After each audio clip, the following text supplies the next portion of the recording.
Good morning, guys. Happy Monday. Primal Strength back here with my new boy, Trip. Can we say hi to everyone?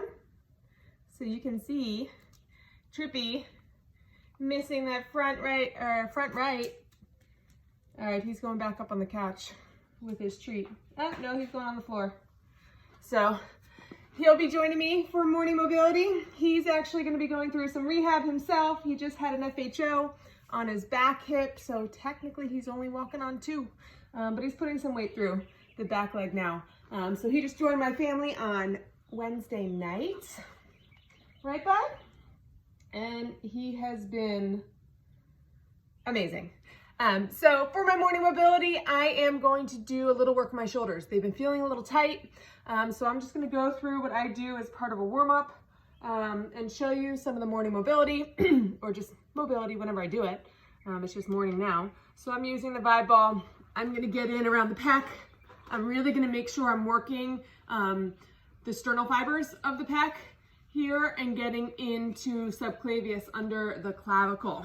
I feel like that's a spot everyone gets in over here. How often do we actually get up by, sorry, this makes me talk funny, up by the clavicle and along that whole border? That's going to affect the movement and mobility of the clavicle itself, which should move when we move our arm. It kind of spins and rotates a little bit in there.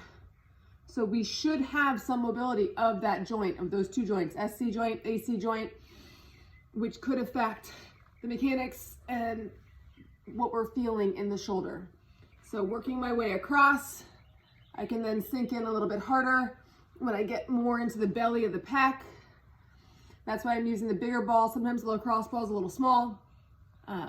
Getting in there. Now I'm going to switch to getting in like coracobrachialis under the anterior delt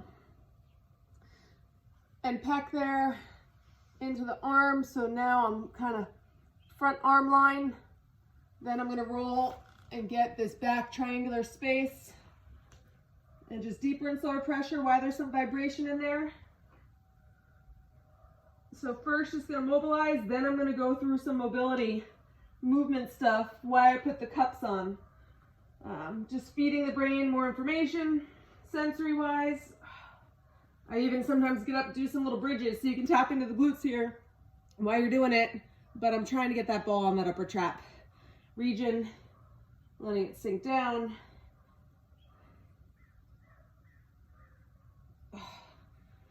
When it vibrates, it makes my ears and my head itch.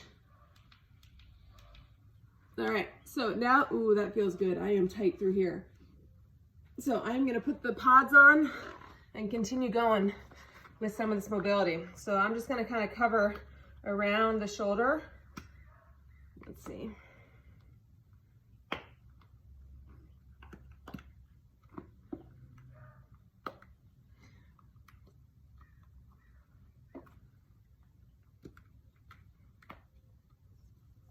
Hardest part, needing the range. I feel that tightness in my other shoulder getting there, but I think I got it. All right, so now here, I'm just gonna go through a bunch of range, reaching, getting across. Usually the back one kind of pops off if I don't get good suction on there, but I'm gonna go through.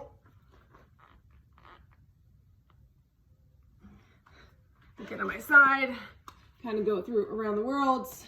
Yep, one of them just fell off.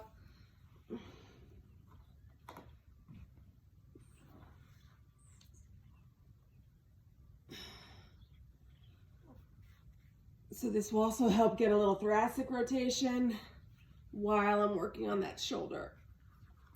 I can get in and get lat, which I want to put this one back on, get that area there.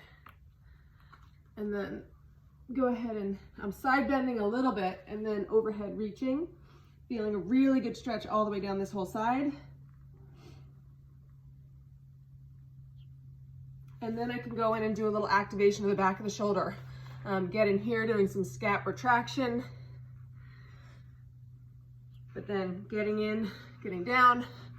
Biggest thing, a lot of us cheat with our upper traps.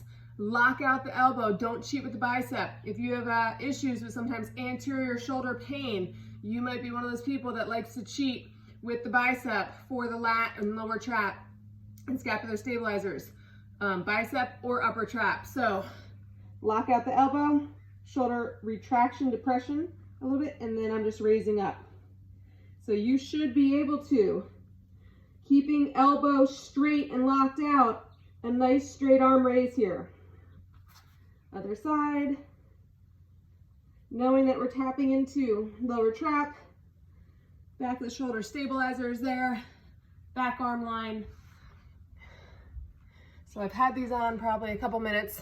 Gonna take these off so they're not on too long, but this is something I do before I work out. I throw these on, go through my mobility, but then I also go through and do my crossover symmetry with them on. So what's happening is, one, I'm getting some decompression. Whenever we use tools, mobility work, we're always compressing. This is decompressing now. So it's just a different stimulus to the skin and the tissue and to the brain. Also, by having these on here while I'm doing it, it's bringing more awareness to that area that I'm working on and activating. So don't really get too many. These little bit of red should go away. They're not the more red petechiae, which you could get, but knowing when you do this, you have to be okay with having some marks. With COVID, I'm not going anywhere lately. Don't have any weddings other than my little sister's coming up back in Jersey. So I'm okay if there's gonna be marks, but just keep that in mind. If you use them, be mindful you might start having some marks. So now going through, yeah, I can feel a difference. This arm feels nice and free. This one, we have some work to do. So everything I just did on this side, I'm about to do on this side. If you guys have questions, shoot me a message. This was just short and sweet. A little mobility work around the front and the back, then firing out all up while feeding the brain more sensory information with the pods on. So have a great week and shoot me a message. Let me know how you feel doing some of these.